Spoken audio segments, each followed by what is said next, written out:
Hey friends, welcome back for the third and final segment of the Chinese diesel heater install. Okay.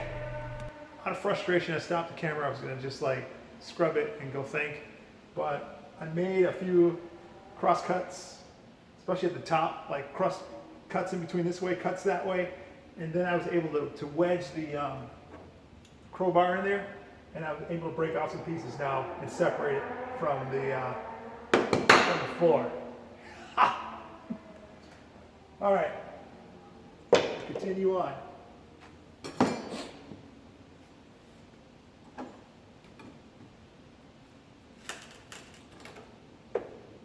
There's a layer of that polystyrene or whatever foam I used as well. So cutting through the glue, cutting through that.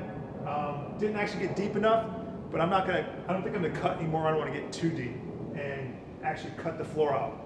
I don't wanna cut the metal part of the floor out. So I'm just gonna take my time here and gingerly remove all the material I can. I'm going to make a few cuts. I got a little strip of wood here. I'll have to make a few cuts to get rid of that. Again, let's keep the area clean.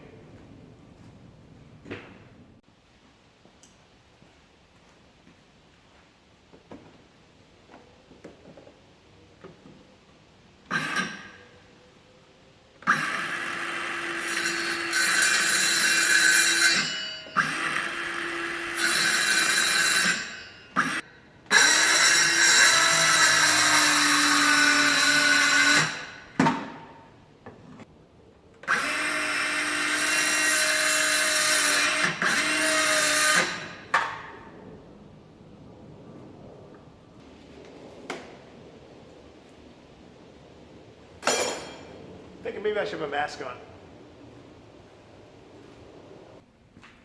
Put the mask on. I'm starting to get into some of that insulation, foam insulation. I don't know what's in there. I don't want stuff flying into my nose, so I put this on.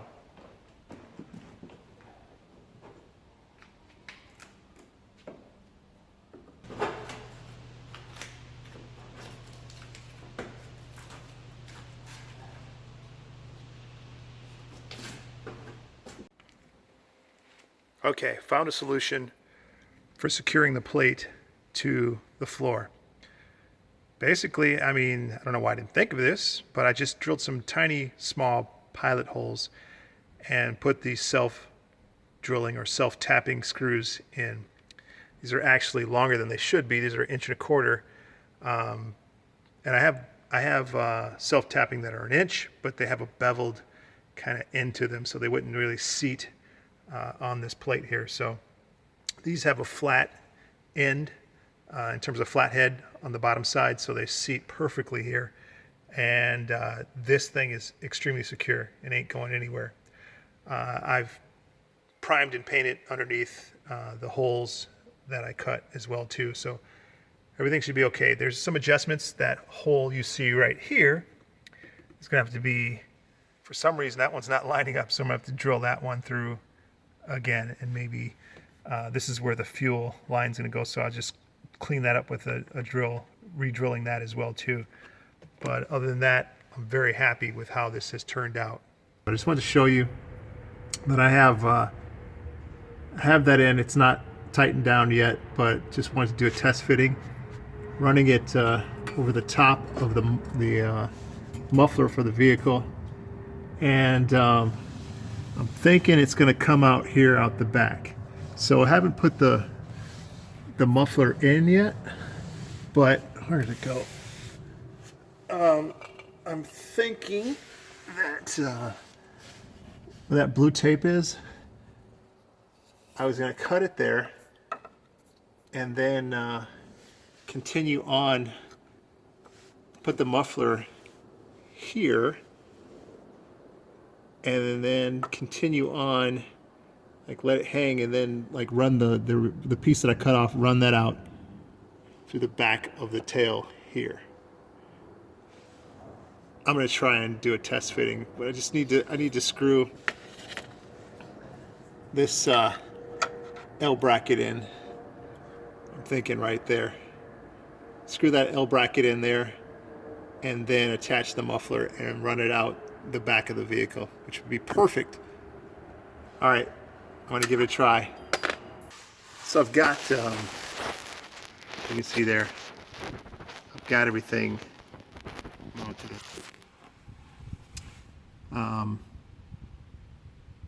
Intake, exhaust. So far, I still have to, as you can see, I still have the fuel line to go. So I ended up running the muffler under the other muffler and fixing it there, cutting, and then taking the piece I cut off and then finishing it off on the end here, which perfectly, as you can see, I've got about 3/4 inch clearance between here and the bumper. I'm sure I could bend it down a little bit. Yeah, can move it a little bit. I tried to seat this as much as possible. It ain't going anywhere, but it's still got some play, which is nice. So I get about over an inch of clearance there, coming right out from the bumper, the rear bumper, which is incredible, more than I expected. All right, so here is where I spent some time just organizing. Prior to you seeing this, what you see right here, I just spent some time organizing and laying everything out, and then prepping to actually set up the entire install of the fuel line system. And what I'm doing here now is taking my butane soldering iron and changing out just taking off one of the tips. And when you take off all the tips of this particular tool, you just have a torch. And it was a little cool in the storage locker this day, and I needed to warm up the rubber hose so I can actually get the line in there. As you see right here, I'm just warming it up, and this gives me the ability to slide in that white fuel line down there. Now, even though I kind of made it more malleable by heating it up, I still had a difficult time, as you see right here, trying to get that in there, which is not a bad thing, because we're definitely going to reduce the chances of leaks. And then I just took my little clippers there and put a clamp on it. So ended up working out just fine to actually get that all set up beforehand. And as you see, the fuel pump there as well, got that set up as well too. That worked. This is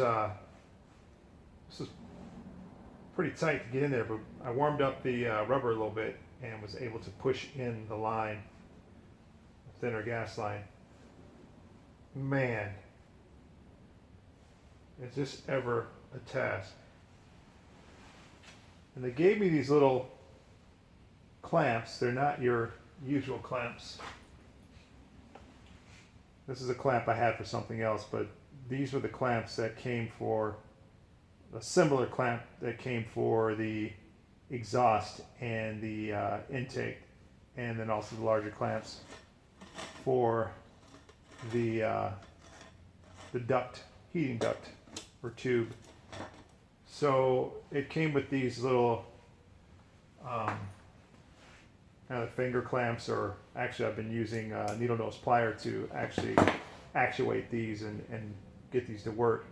Let me tell you, I thought it wouldn't be sufficient. I was going to have to buy more of the regular clamps, but once you clamp these on, I found out here, once you clamp these on, this sucker's on there. It ain't coming off. So it's pretty tight. It's already hard enough to get on there without the clamp, but once you put the clamp on, you've got super, super tight connection there. So I'm pretty confident that's going to stay.